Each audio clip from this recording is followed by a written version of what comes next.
आकाशवाणी गोरखपुर है। अब रंगवा सभी सुषमा श्रीवास्तव से भोजपुरी में समाचार सुनिए। मुख्यमंत्री योगी आदित्यनाथ आज सहारनपुर में 199 करोड़ रुपया लागत के 112 विकास परियोजना के लोकार्पण और शिलान्यास कैले। वहां के देवबंद में आतंकवाद निरोधक दस्ता ATS के कमांडो ट्रेनिंग सेंटरों के नई धैली। एह मौका पर एगो जनसभा के संबोधित करत मुख्यमंत्री कहलें कि उनकर सरकार सहारनपुर के विकास पर ध्यान केंद्रित कैले हुए। वहाँ की कहली कि एजा दशकन से विश्वविद्यालय के मांग कल जात रहे। मुख्यमंत्री कहलें कि उनकर सरकार मंडल के एगो राज्य विश्वविद्यालय दिहलस। वहाँ के कहली कि विश्वविद्यालय में कुलपति के नियुक्ति हो गई बाटे और अगला सत्र से ई विश्वविद्यालय शुरू हो जाई। श्री योगी कहने कि देवबंद में ATS के कमांडो ट्रेनिंग सेंटर खाली सहारनपुर नहीं बल्कि पूरा पश्चिमी उत्तर प्रदेश की सुरक्षा का मजबूत आधार बनी। ये ATS सेंटर न केवल देवबंद और सहारनपुर के लिए बल्कि पश्चिमी उत्तर प्रदेश की सुरक्षा का एक मजबूत आधार बनेगा। पहले की सरकार आतंकवादियों को मुकदमों को वापस लेती थी और हम आतंकवादियों को ठोकने के लिए ATS का सेंटर बना रहे हैं। उनको ठिकाना लगाने के लिए सेंटर बनाए जा रहे हैं। अगर देश के खिलाफ साजिश करोगे, हमारे नागरिकों की सुरक्षा के लिए खतरा बनोगे तो हमारे कमांडो तुम्हें निकाल करके कहीं भी छुपोगे तो भी निकाल करके तुम्हारा काम तमाम करने का कार्य करेंगे।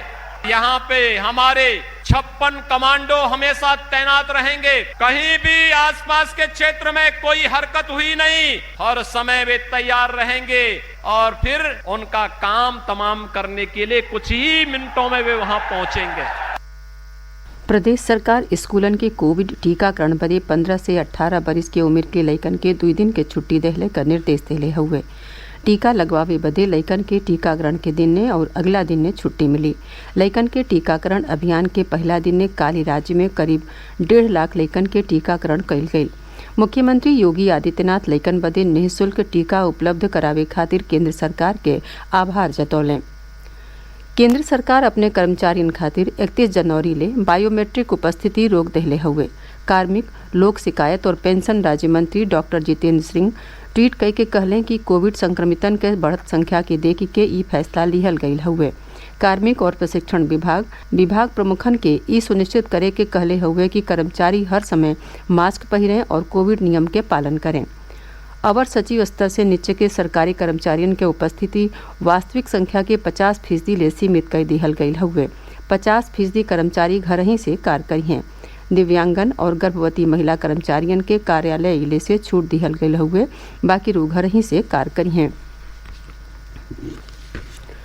प्रदेश में कोरोना संक्रमण के मामला तेजी से बढ़ रहा हुए। पिछला 24 घंटा में 992 मरीजन में कोविड के पुष्टि भइल हुए, जबकि एह दौरान 77 रोगी ठीक भइल हुए। सक्रिय मामलन के संख्या बढ़ के 3173 हो गई बाटे। ए बिच्चे कोविड नमूनन के जांच लगातार जारी बाटे। काली 1,66,000 से ज्यादा नमूनन के जांच कइल गई। अबले 9 करोड़ 36 लाख से ज्यादा नमूनन के जांच कइल जा चुकल हुए।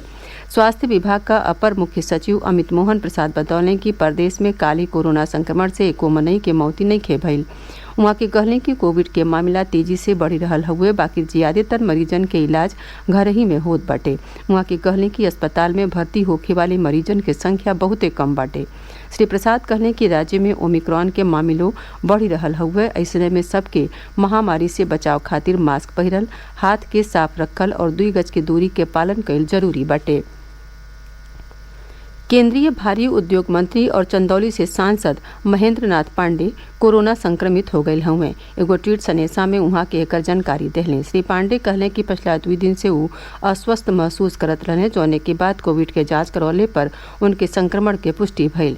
वहाँ के अपने संपर्क में आवे वाले सज्जो लोगिन के जांच करौले के सलाह ही देहले हैं।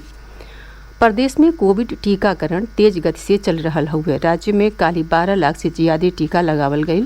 अबले 20 करोड़ 48 लाख से ज्यादा टीका लगावल जा चुकल हुए। इनमें से 12 करोड़ 96 लाख से ज्यादा टीका पहली डोज के रूप में और 7 करोड़ 52 लाख से ज्यादा टीका दूसर की डोज के रूप में लगावल गई हुए। मौसम विभाग बिहने से अगला 3 दिन ले प्रदेश के पश्चिमी और पूर्वी हिस्सन में बरखा भइले के आगम जतौले हुए। एकरे साथ ही भोजपुरी समाचारन का ई बुलेटिन पूरा भइल। नमस्कार।